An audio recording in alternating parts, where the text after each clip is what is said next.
Hello dear students. मैं हूं नीरज और आप देख रहे हैं हमारा अपना चैनल स्टडी पार्टनर। कैसे हैं आप सब। आज की क्लास में हम पढ़ेंगे क्लास 10th की साइंस का टॉपिक और जिसका नाम है रिफ्रैक्शन ऑफ लाइट, जो कि चैप्टर 10th का एक पार्ट है। और आपको पता होगा जो पहले बहुत पहले यानी एक मंथ लगभग 2 मंथ पूरे 2 मंथ पहले हमने इसी का एक पार्ट वीडियो अपलोड किया था। बट आज जो हम वीडियो अपलोड कर रहे हैं उसको कम से कम 2 महीने पूरे कंप्लीट हो चुके हैं, क्योंकि जो पहले वीडियो आया था वो आया था 2 नवंबर को। तो आज चलो हम इसी टॉपिक को आगे कंटिन्यू करते हैं। रिफ्रैक्शन ऑफ लाइट यानी प्रकाश का अपवर्तन, उसी का एक पार्ट है। आज का टॉपिक होने वाला है अपवर्तनांक। उसको बोलते हैं रिफ्रैक्टिव इंडेक्स। क्या बोलते हैं? Refractive index. तो इसी को समझते हैं रिफ्रैक्टिव इंडेक्स क्या होता है। एंड आप सबके लिए एक सूचना कि थोड़े ही दिनों बाद में आपको प्रैक्टिकल बेस्ड वीडियो भी देखने को मिल जाएगी। प्रैक्टिकल बेस्ड वीडियो का मतलब है कि जो क्लास 10th के अंदर इलेक्ट्रिसिटी वाले चैप्टर में एंड जो 11th चैप्टर है उनके अंदर जो प्रैक्टिकल्स करते हैं ना उनको हम यहाँ पे परफॉर्म करके बच्चों के साथ, जो स्टूडेंट्स हैं उनके साथ आपको वीडियो देखने को मिलेगी, ताकि थोड़ा बहुत आपको फन भी लगे, एंजॉयमेंट भी लगे। तो इसी के साथ हम उसको भी कंप्लीट करेंगे। वो जल्द ही वीडियो आ जाएगी, आप टेंशन ना करिए। तब तक हम जो टॉपिक बेस्ड वीडियो बना रहे हैं वो बनाते हैं। तो चलो शुरू करते हैं आज की क्लास को। देखिए आज का टॉपिक है अपवर्तनांक। क्या नाम है? अपवर्तनांक। तो ध्यान से देखिएगा अपवर्तनांक क्या है और इसको कैसे समझा जा सकता है। देखो आज का टॉपिक है अपवर्तनांक।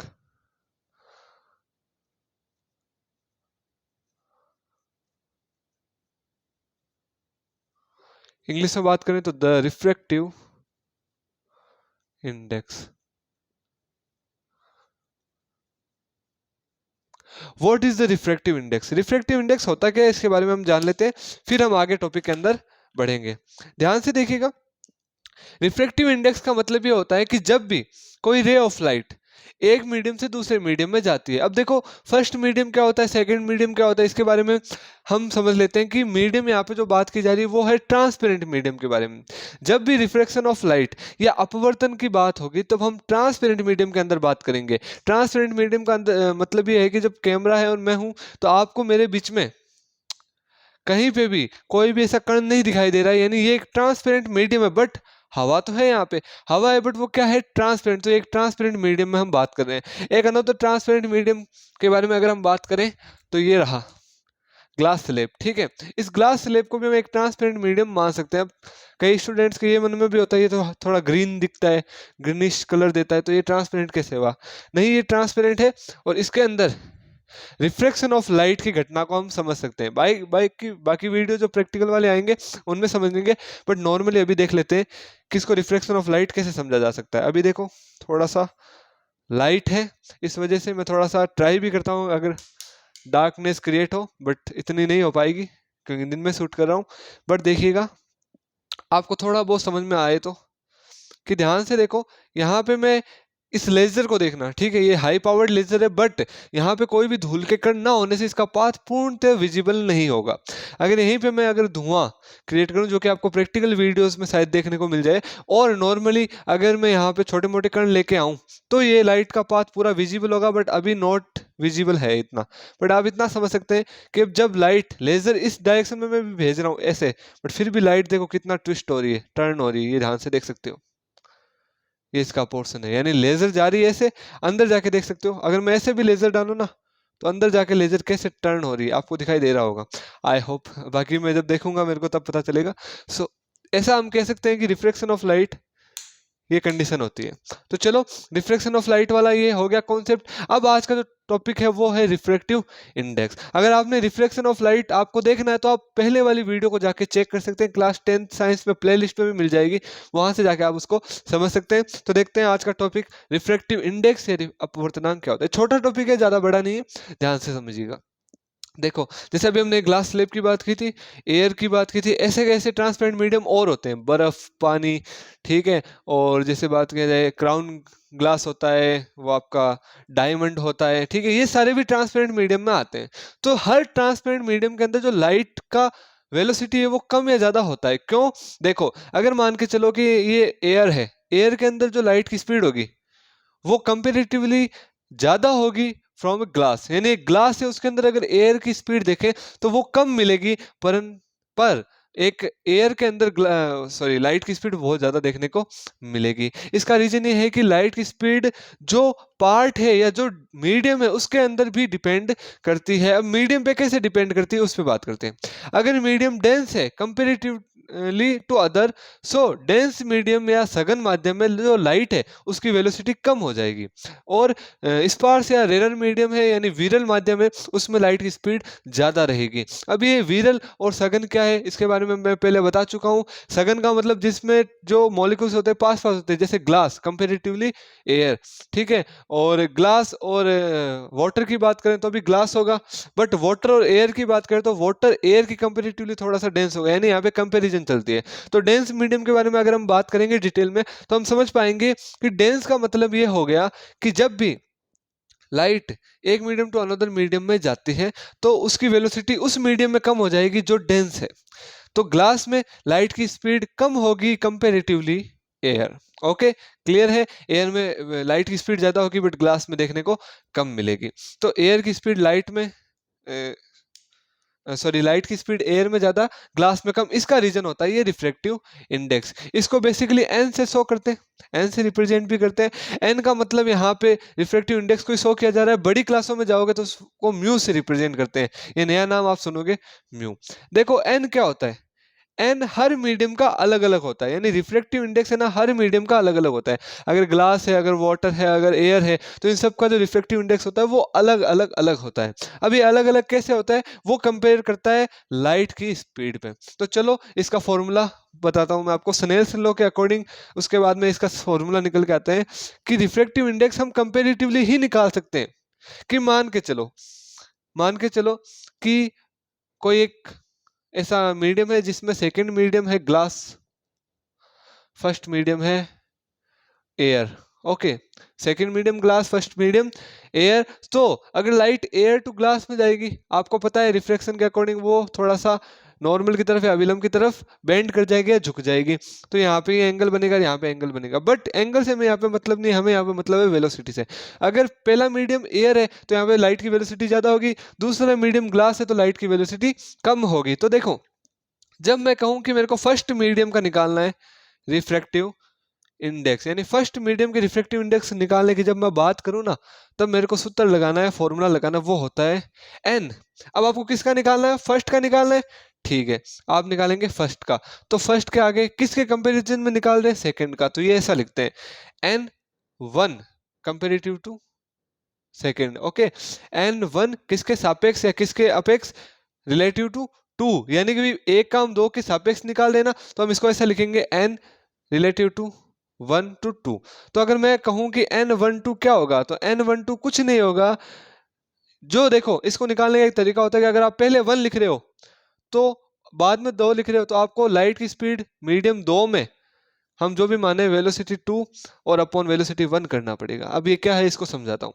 अब ये बात करनी है कि मीडियम फर्स्ट का 2 के रिलेटिव रिफ्रैक्टिव इंडेक्स क्या होगा। तो उसका फॉर्मूला होता है जब हम 1 का निकाल रहे हैं तो हमें वेलोसिटी पहले 2 की लिखनी है, उसमें डिवाइड देना है 1 का। ये तरीका याद रखिएगा कि भाई अगर आप मीडियम का जो रिफ्रैक्टिव इंडेक्स 1 का निकाल रहे हो तो आपको लाइट की स्पीड या जो भी है उस स्पीड को या वेलोसिटी को 2 वाली को पहले लिखना है, 1 वाली को बाद में लिखना है। ऐसा क्यों, देखो हमें किसका निकालना है, इसका रिफ्रैक्टिव इंडेक्स यानी एयर का रिफ्रैक्टिव इंडेक्स क्या होता है। तो हमें ग्लास यानी सेकंड मीडियम के रिफ्रैक्टिव इंडेक्स फर्स्ट मीडियम का रिफ्रैक्टिव इंडेक्स निकालना है। तो आपको सेकंड मीडियम के अंदर जो लाइट की वेलोसिटी है v2 में फर्स्ट मीडियम में जो लाइट की वेलोसिटी है v1 उसका मान निकालना है, और आपका रिफ्रैक्टिव इंडेक्स आ जाएगा फर्स्ट मीडियम का। किसका, फर्स्ट मीडियम का। ऐसे समझते हैं एक बार और कि अगर सेकंड मीडियम की बात करें तो आपको वेलोसिटी जो है वो अब इस बार फर्स्ट की लेनी पड़ेगी, बट्टा में सेकंड का भाग देना पड़ेगा। तो इसको हम ऐसा भी बोल सकते हैं n21 is equal to v1 upon v2। ये होता है n121 और ये होता है n12। जिस मीडियम का हमें रिफ्रैक्टिव इंडेक्स निकालना होता है उसको पहले लिखते हैं, दूसरे वाले को बाद में, और जिसका हम निकाल रहे हैं उसको बट्टा में रखते हैं और पहले वाले को ऊपर। यानी कि वेलोसिटी की जब बात करें ना डिवाइड में, तो पहले वाले के हमेशा ऊपर रखेंगे, दूसरे वाले की नीचे। कोई दिक्कत है यहाँ तक। अब आप एक चीज यहाँ से समझ सकते हो कि ग्लास का जो रिफ्रैक्टिव इंडेक्स आता है वो होता है 1.5, एयर का जो आता है वो आता है 1.0008 समथिंग आता है, मेरे को इतना क्लियर याद नहीं है बट ये है। तो देखो ग्लास का रिफ्रैक्टिव इंडेक्स ज्यादा आया, कैसे आया समझो, ये ग्लास सेकंड मीडियम है और एयर फर्स्ट मीडियम। जब मैं ग्लास का निकालूंगा तो मेरे को पहले एयर के अंदर लाइट की वेलोसिटी निकालनी पड़ेगी, उसमें किसका डिवाइड देना पड़ेगा, ग्लास के अंदर लाइट की वेलोसिटी का। बट हम जानते हैं एयर के अंदर लाइट की वेलोसिटी ज्यादा होती है कंपेरेटिवली ग्लास, तो ऊपर अगर ज्यादा रहेगा और नीचे कम रहेगा तो ज्यादा में कम का डिवाइड दूंगा तो वैल्यू ज्यादा मिलेगी, तो देखो ग्लास का रिफ्रैक्टिव इंडेक्स ज्यादा। बट वहीं पे मेरे को एयर का निकालना हो तो मैं पहले ग्लास की वेलोसिटी को ऊपर रखूंगा और उसके बट्टा में एयर की वेलोसिटी रखूंगा। ग्लास की वेलोसिटी कम होती कंपेरेटिवली एयर के अंदर जो लाइट की, तो यहाँ पे वैल्यू क्या आएगी, कम अपॉन ज्यादा, सो इससे वैल्यू आएगी कम, तो ग्लास का क्या मिलगा, सॉरी एयर का मेरे को क्या मिला, कम। तो ये तरीका होता है, आप रिफ्रैक्टिव इंडेक्स निकाल सकते हो बेसिकली किसी भी मीडियम में, किसी भी मीडियम का रिफ्रैक्टिव इंडेक्स निकाल सकते हो। ये तरीका होता है जब आपको पूछे भी सेकंड का निकालना है, तो ये होता है सेकंड का निकालने के लिए फर्स्ट के अंदर वेलोसिटी अपॉन सेकंड की वेलोसिटी, और फर्स्ट का निकालने के लिए सेकंड के अंदर वेलोसिटी अपॉन फर्स्ट की वेलोसिटी, इसका डिवाइड दोगे तो आपकी वैल्यू आ जाएगी। अब नेक्स्ट एक इंपॉर्टेंट और बेसिक टॉपिक, अगर आपको कह दे, अगर आपको कह दे कि फर्स्ट मीडियम, जो फर्स्ट मीडियम है वो एयर है और सेकंड मीडियम क्या है, कुछ भी हो, तो कैसे निकालते हैं। देखो आपको ये तो पढ़ा हुआ है आपका कि वैक्यूम या फिर एयर, नॉर्मली वैक्यूम की बात कर लेते हैं, एयर की कम करते हैं।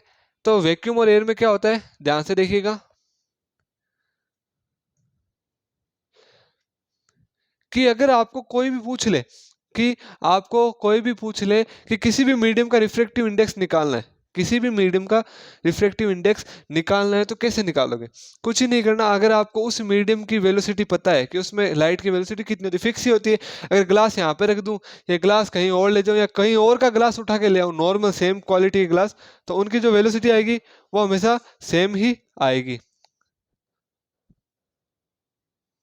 ठीक है, तो देखो हमें क्या करना है कि जब मैं ग्लास का निकाल रहा हूं, ध्यान से देखिएगा, ग्लास का निकाल रहा हूं, तो मेरे को जो वेलोसिटी है वो एयर की लेनी पड़ेगी, जिससे मैं ग्लास का आराम से निकाल सकता हूं। आपको पता है ग्लास के अंदर जो वेलोसिटी होगी वो हमेशा हमेशा हमेशा हमेशा फिक्स रहेगी, चाहे कोई सा भी आप ग्लास उठा लो उसमें लाइट की वेलोसिटी हमेशा फिक्स रहेगी। तो कुछ ही नहीं करना, आपको निकालना, मान चलो ग्लास का, ये ऐसा ही सिस्टम मानो, ग्लास सेकंड मीडियम है, एयर फर्स्ट मीडियम है, तो इसका फॉर्मूला क्या होता है, ग्लास का निकालने के लिए सेकंड का निकालेंगे तो हम क्या करेंगे, फर्स्ट की वेलोसिटी अपॉन सेकंड की वेलोसिटी। यहाँ पे देखो फर्स्ट हम क्या लेके चल रहे हैं, एयर, और एयर में हमेशा लाइट की वेलोसिटी फिक्स कांस्टेंट जो होती है ना, मेन लाइट की वेलोसिटी सी, वही होगी, बट्टा एयर के अंदर कितनी हो, सो ग्लास की जो होगी वो हम लिख देंगे। यानी कि जब हमें रिफ्रैक्टिव इंडेक्स की बात करें और किसी मीडियम का निकालना हो, तो हम ऊपर वाले को तो एयर मान लेते, नीचे वाले को उस मीडियम का मान लेते। तो फॉर्मूला क्या होगा, किसी भी मीडियम का रिफ्रैक्टिव इंडेक्स का फॉर्मूला होता है सी अपॉन V2। बस ये फॉर्मूला पढ़ लो, बेसिक न्यूमेरिकल यहीं से हो जाएंगे। सी की वैल्यू क्या होती है वो याद रखना है, 3 × 10⁸ मीटर पर सेकेंड, ये होती है आपकी सी यानी प्रकाश या लाइट की वेलोसिटी। तो ये था आपका टॉपिक रिफ्रैक्टिव इंडेक्स का। आगे कुछ आपको टेबल भी दे रखी है, उस टेबल में भी हम पढ़ सकते हैं, उस टेबल के अंदर भी हम पढ़ सकते हैं कि जो वेलोसिटी ऑफ लाइट की जो अलग अलग वेलोसिटी होती है उस अकॉर्डिंग जो रिफ्रैक्टिव इंडेक्स आते हैं वो अलग अलग आते हैं। फॉर एन एग्जांपल यहाँ पे दे रखा है, एयर का रिफ्रैक्टिव इंडेक्स 1.0003 है, सॉरी 8 बता दिया आपको। उसके अलावा बर्फ है, यानी आपका आइस, उसका है 1.31। देखो कुछ दे रखे हैं आपको, आइस का 1.31, ग्लास का 1.5 और एयर का 1.0003, और उसके अलावा वाटर का 1.33। यानी ये कुछ रिफ्रैक्टिव इंडेक्स दे रखे हैं, इनको याद करके चलो तो बेटर है। आपको क्या क्या याद करने एग्जाम के लिए या फिर नॉर्मल के लिए, आप इतना याद समझ सकते हो कि आपको ग्लास, वाटर, आइस का बहुत कम आता है, ग्लास, वाटर और एयर, तीन के याद कर लो, ज्यादा के आपको दिक्कतें नहीं होगी। इनके अंदर लाइट की वेलोसिटी आपको निकालना पूछ ले, सुनो न्यूमेरिकल कैसे आएंगे वो और थोड़ा बता देता हूँ कि आपको रिफ्रैक्टिव इंडेक्स पता है ग्लास का, आपको कहा है कि भाई ग्लास का रिफ्रैक्टिव इंडेक्स 1.5 होता है। आप ये बताओ कि जो आपकी ग्लास के अंदर एयर की वेलोसिटी होगी लाइट की वो कितनी होगी, तो आपको कुछ नहीं करना, हम जानते हैं मीडियम में जो रिफ्रैक्टिव इंडेक्स होता है उसका फॉर्मूला होता है velocity of air upon velocity of medium. अगर मेरे को ग्लास की वेलोसिटी पूछ रहा है तो मेरे को ग्लास का रिफ्रैक्टिव इंडेक्स पता है 1.5, सी अपॉन V2, V को उधर भेज दूंगा, V2 is equal to C upon 1.5। C की वैल्यू होती है 3 multiply 10⁸ meter per second upon 1.5। ये रिफ्रैक्टिव इंडेक्स है किसका? ग्लास का। ये कटता है कितनी बार? 2 बार। वैल्यू आएगी 2 मल्टीप्लाई 10⁸ मीटर पर सेकेंड। तो ग्लास के अंदर एयर की जो वेलोसिटी होती है वो होती है आपकी 2 multiply 10⁸ meter per second. So I hope आपको वीडियो पसंद आया होगा, क्लास समझ में आई होगी। अगर कहीं पे कोई भी दिक्कत हो तो प्लीज डाउट क्लियर कर सकते हैं। छोटा टॉपिक था, बड़ा नहीं था, इसको बड़ा लेंथ हम बनाएंगे नहीं, छोटा टॉपिक था और आपको आई होप समझ में आया होगा। इसी के साथ इससे के आगे जो न्यूमेरिकल होंगे CBSE बेस्ड, RBC बेस्ड, वो भी हम करेंगे और प्रैक्टिकल क्लासेस जल्दी आएगी। ये छोटा टॉपिक था इसलिए इसमें मैंने ज़्यादा डिटेल नहीं ली। तो आप ज़्यादा से ज़्यादा इसको शेयर करें वीडियो को ताकि लोगों तक पहुंचे, और वीडियो को लाइक ज़रूर कीजिएगा अगर आपको पसंद आए। कोई भी डाउट हो तो कमेंट आप कर सकते हैं। इसी के साथ छोटा वीडियो है, मेरे को थोड़ा अजीब लग रहा है बट कोई ना। इसी के साथ मैं नीरज मिलता हूँ आपको नेक्स्ट वीडियो में नेक्स्ट टॉपिक के साथ, नए जोश के साथ। ठीक है, तब तक के लिए थैंक्स फॉर वॉचिंग।